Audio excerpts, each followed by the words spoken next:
Good evening, ladies and gentlemen, and a very warm welcome from CNBC TV 18 to this very, very special evening, where for the first time we will recognize and celebrate the achievements of those people and companies who have built India's trade capabilities. This award is unique for another very, very good reason. This is probably India's only business award where size doesn't matter at all.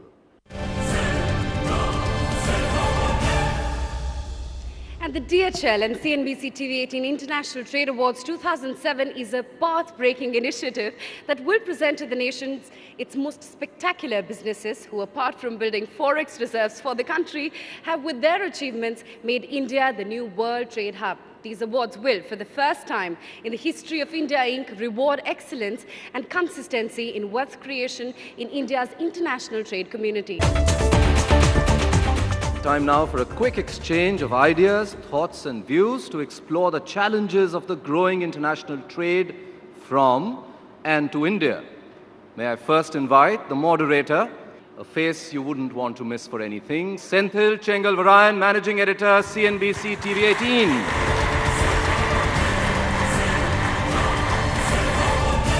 Thank you all for coming. We're looking at what can we do to stay competitive and go ahead in foreign trade.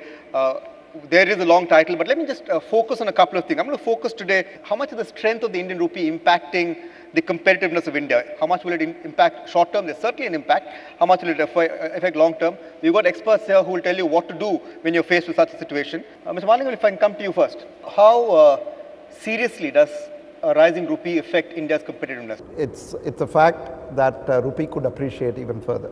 And we are in an industry where the margins are fairly attractive at this point in time. But we believe that we can still maintain margins even at a appreciated rupee, provided we manage our things very, very well. So it's a management challenge rather than anything else. In the short term, for everybody, there will be adverse implications.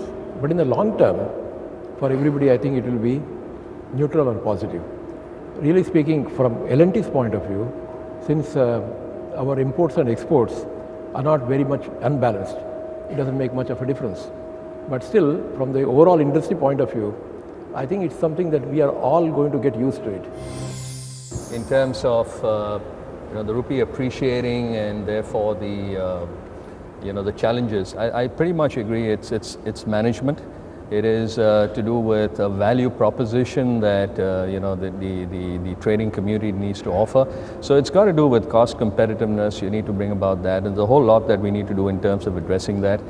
There's a lot on the infrastructure side of it and so on. So there is much that can be done. From our perspective, I think our job is to make all these other companies, when they produce it, reach it in the quickest to market time frame so that you stay competitive.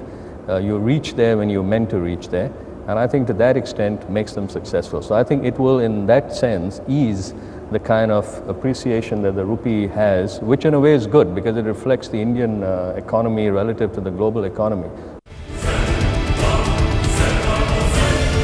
Time to take a closer look at tonight's awards.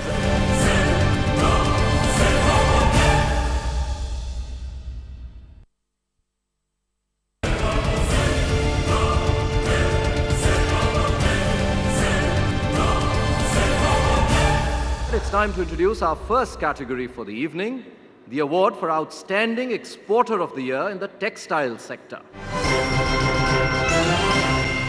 May I now call upon L. Shiv Kumar, General Manager ICRA, and A.B. Ravi, Editor Special Project CNBC TV 18, to give away the first award of the evening. And we have two winners in the textile export category. Both winners are equally deserving, and so we will be announcing the winners in no particular order. Tonight's first winner is Wellspun India.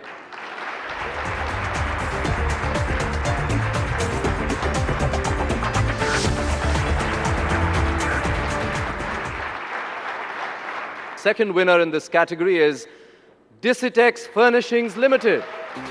May I now call upon Mr. Nimish Arora and Mr. Rajneesh Arora from Disitex.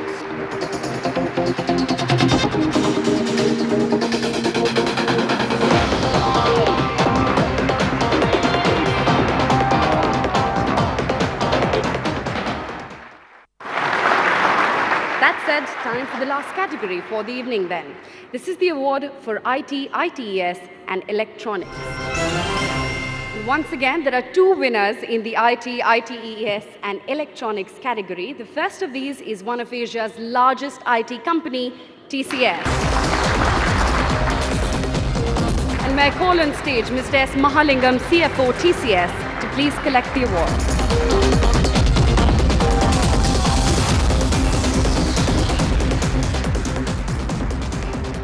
Second winner in this category then is Zensa Technologies. And may I now call upon Mr. Bala Subramaniam, CFO Zensa Technologies, to collect the award.